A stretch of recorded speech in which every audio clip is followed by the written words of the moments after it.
declare that Honorable Matthew Cooper Wale is the Prime Minister of Solomon Islands. God save the King.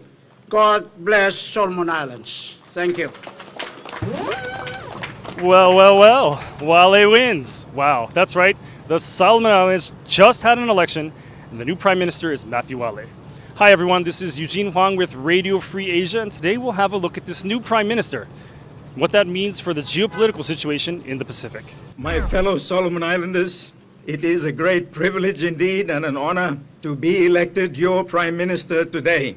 Fellow Solomon Islanders, change is coming. So who is Wale?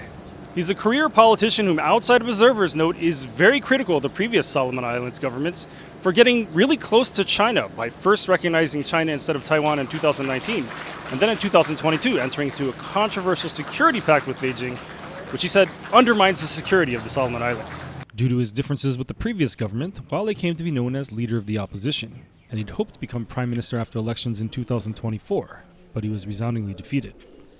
But this year, after a period of political chaos that included members of parliament switching allegiances and voting to remove the previous prime minister from office, two candidates emerged, Peter Agovaka and Matthew Wale. Many people saw this election as a referendum on the previous government's pro-China policies, so a vote for Agovaka would be more or less a vote for the status quo, and that's why he was seen as the favorite. But when the results were tallied, Wale emerged victorious. So, how unexpected was this? How surprising is it that it actually ended up being Wale?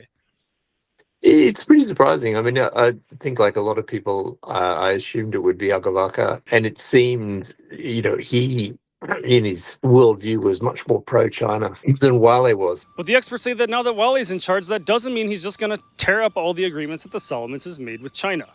In fact, he only won 26 out of 50 votes, so they think he's going to have to compromise to keep the government stable. We have to somehow give more concessions to get more support. Yeah, so he has to, navigate carefully. I see.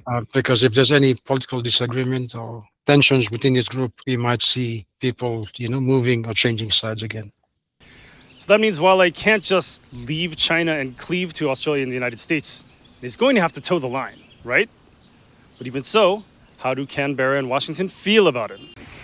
The election of Matthew Wale is the best outcome that Australia and the U.S. could have hoped for. Wale has been a longtime critic of security ties with China and also a proponent of closer relations with Australia and the U.S. We take government at a difficult time, given what is happening throughout the world. We are not immune from the impacts of these geopolitical events.